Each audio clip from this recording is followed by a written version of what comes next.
Phil, how does the White House feel as it heads here into the new year?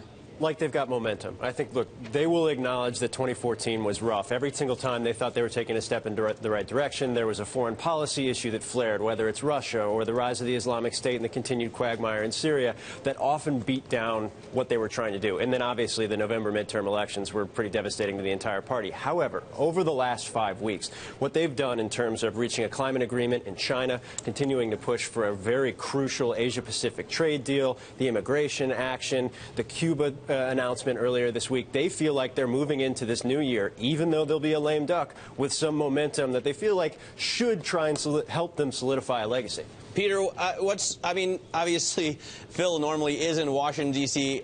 With you. He's visiting us here in New York this week. But what do you think his own party thinks about President Obama? Because he's trying to make some moves that are ruffling feathers of some Republicans, but also of some Democrats.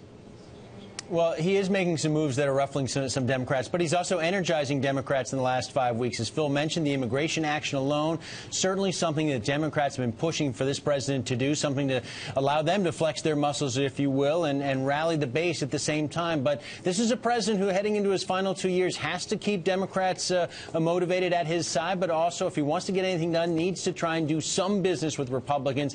And it remains to be seen if he can do that, whether it's trade, taxes, what are the areas where they might find some common ground in the final 2 years. There may be no common ground in the final 2 years in which this president will have to look to Democrats and do what he can to try and rally that Democratic base heading into the presidential race. If nothing else, his legacy, he wants it to be that a Democrat succeeds him in the White House. But where can he make the biggest moves, Phil? I mean, it seems like he didn't get a lot of pushback on Cuba, for example. Immigration, he got a little bit more, but not that much. So it's going to be interesting, and I think this is the interesting thing when you talk to White House officials right now. The idea that they've figured out a way to anger both parties, their base with that $1.1 trillion spending bill that had some Wall Street provisions in, rollbacks that they didn't like, while also upsetting Republicans on the immigration issue. I think their view on this is they're not trying to appease one party or the other, one constituency or the other. They're trying to lock in a legacy, maybe coming through on some of the promises made in 2007, 2008 during the campaign. I think on environmental areas, climate change, you're going to see a lot of executive action. He doesn't need Congress to do a lot of the stuff he wants to do through the EPA.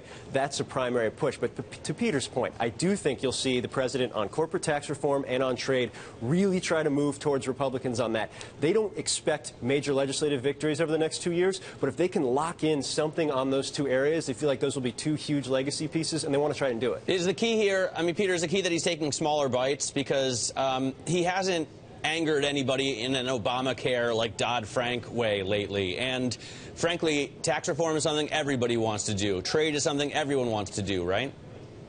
Well, I mean, the reality is that Cuba is no small bite, and the climate deal with China, no small bite again there, Matt. So there are some big-ticket items where this president can have a huge impact. He's still relevant. He's still, you know, not a lame duck when it comes to something like net neutrality, where he's pushing his FCC chairman to do something that Republicans in Congress adamantly oppose. That's where this president can still make a difference. So there are some smaller items, you know, on the business front that could make a difference. Trade, you could argue, would be a big item. Tax reform would be a huge item for the corporate community.